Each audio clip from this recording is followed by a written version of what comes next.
Hey everybody, it's Dave with No Chaser, and I haven't done a video in just a little bit because I've been busy. But I have this new job and everything, and this is actually what's going to lead me into the topic of today is that, when you think about like relapse, like what leads a person to relapse, let's say they have, a good chunk of sobriety. They have, over more than a couple of months. um, I'm still hanging on sober, by the way. Um, but that's this example person has more than a couple of months, or you know what? You can even use a person that has like um, over a year, maybe. I wouldn't go into multiple years for this example, and I'll explain why. But I was actually this person. I don't know why I'm using a hypothetical example. I could just use myself. There was a time where I was 6 months sober, and I had a couple things change in my life as far as like moving and then dating and things like that. And you know what? Things were going good though. There was no like extracurricular, like external circumstances that were going bad, and nothing, too crazy had happened. Nothing beyond like a car problem here and there was going on. But I started slipping, and I started slipping without, in the beginning, realizing it. Because here's the thing, when you think about why you would relapse, you would, I mean, you don't like to think about anything, but you would like to think that if you had a reason, it would be because, oh, something horrible happened. A death occurred in my circle, maybe close or somewhat close. I got laid off from a job, or like things changed at my job that were incredibly stressful that just grinded me down. A couple financial like setbacks that like either just like really quickly put us on the edge or just moved us to paycheck, and that struggle is always difficult. Or something like mental health related, like you hit a big wave of depression, or you had a couple panic attacks in a row, or you maybe have like OCD or something like that just like ramped up, or you're bipolar, you just hit too many like manic and then really down depressed stages. All these things you would like to think like this is what set off my relapse. You know what you don't want to say? I relapsed and I threw away all this good time of sobriety. I know you're not supposed to say threw away, but just work with me here. I relapsed, and I fell off of what was like such good momentum and such good progress in my life, which I actually did. I again don't need to talk hypothetical. Um, and I did this though because I didn't get enough sleep. That would sound weird, right? Like, what do you mean you didn't get enough sleep? But like, I'm not gonna say that's what caused my relapse. It wasn't just that, but I mean, it was more than I'd like to admit. Because I remember it was just a couple of little things where I was working on some like ulterior project, and I was just saying yes to a lot of things to keep busy. And so I, with work, was kind of like keeping up a hectic schedule. And then I like was like in the dating scene, and it was just something simple as like not like hitting the clubs or anything like that.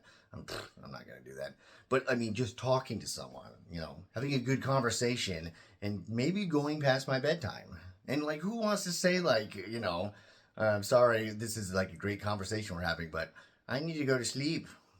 You don't want to say that, but at the same time, there was these little things that I kept like surrendering to, or like giving up in a way. Like I kept like, or rather, boundaries I wouldn't set, or lines that I was just crossing. Just tiny little things though, not big things. Not like exposing myself by like taking a job where I work in a nightclub or something, or not by like hanging around for a whole weekend with a bunch of drinking buddies or something. Just these little things that just threw off my schedule.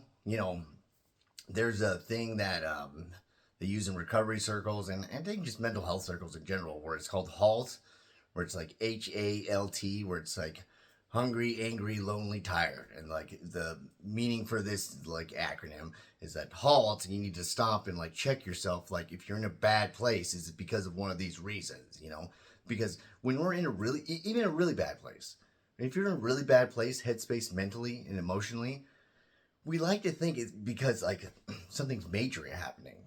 And if something isn't major happening, then we don't want to express it. Because I think there's this is me going off of this, just again, dude in a room with his phone, not like doctorate of anything or whatever, but just what I at least through my life and through the experiences of others have garnered, that there's this weird thing where when we hit a huge setback, we we want there to be good reasoning to it. Like we want there to be like some sort of thing that like is socially acceptable or even to us palatable, that's like makes it justified. So if we're like suffering or things are going like really not well, not that you're just a little cranky, but like you're really getting thrown off or you're really been in a hole of depression, you don't like you don't want to talk about it if there's not a reason for it. Um, and this even goes to the case of like, let's say you don't have clinical depression and you're not even sure why. You may not want to talk about it because you're like, well, I don't know. I don't want to complain because like nothing's going on in my life. I have no reason to be this way. But the truth is that one, there probably is a reason, and two, if it's happening to you, you should express it.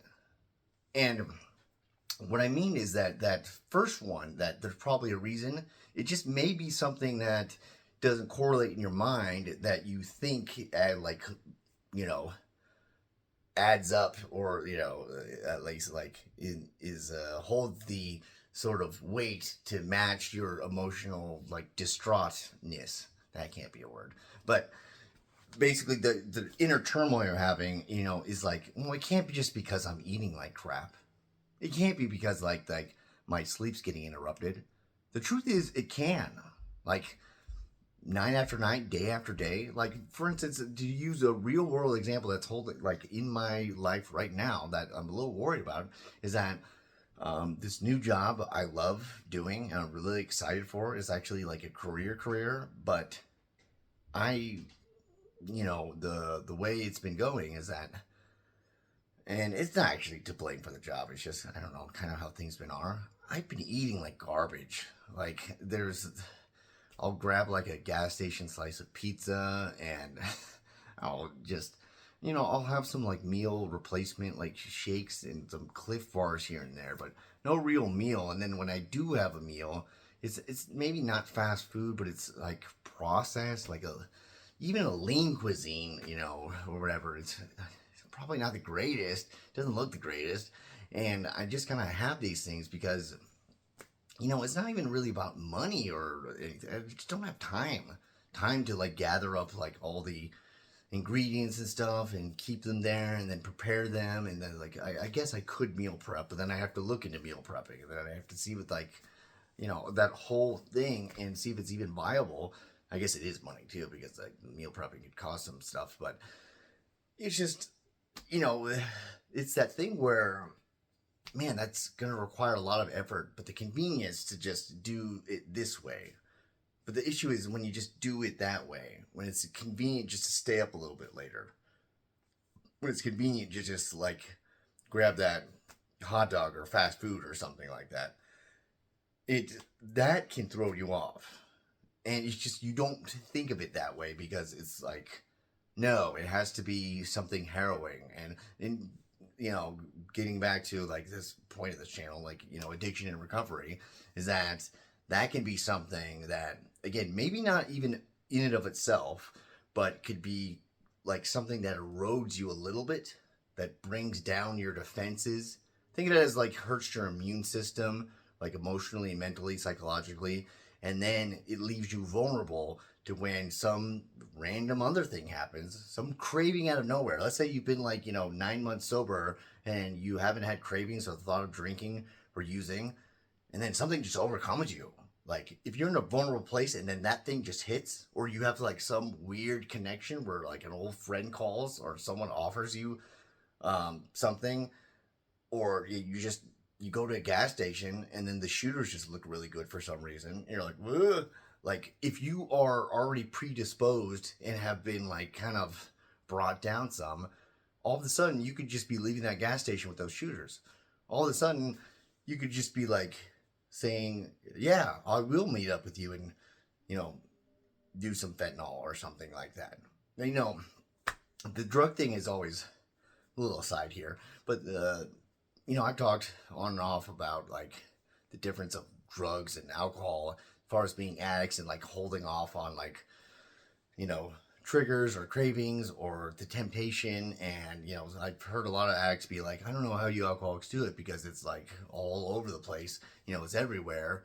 But I will say that like there's a certain sense of like, I don't know, exposure therapy you have, because I know it's really difficult for addicts who go from like if they've cut everybody out of their life that has that stuff to when it pops up some way. Maybe there's some like they find a pipe in the back of their closet that they didn't realize was there, or they run into an old friend, or like someone hits them up on Facebook Messenger about like you still party or something like that, and you've been unexposed to it for so long that you're just fragile and then it hits you and you didn't even realize it. Anyway, that's an aside, but anyway, like it just, I guess it does go into the topic of just being, you know, being vigilant of just where you're at, where if you start to feel even physically like, you know, I know a big trigger for me is just like going days and days without energy, because alcohol would like really give me a boost. Like I remember, as weird as it sounds, I would love like in midday at work going to lunch, going to the gas station and getting a pint, because that warm rush would hit me and I'd be like, okay, I'm ready to do the rest of my work day. And so when those feelings come on and I haven't been sleeping well and I've been eating like garbage, so I have a garbage lunch that just is all processed and makes me tired, and I didn't sleep well to begin the day, and then that sort of slog hits me, then maybe that craving comes of like, oh, go to the gas station, grab a pint. That becomes a lot stronger, and that's where I'm in like a really dangerous place. So be on the watch for that. I don't know. That's just my thoughts. Hopefully this video does something for you. If you are still struggling, my heart goes out to you. I just wish you the least amount of harm possible. If you're on track, stay on it, be strong. If you're doing well, that's great. If you are just interested in these videos because you know somebody, like we all do, that's struggling with addiction, thank you for watching. And other than that, be well.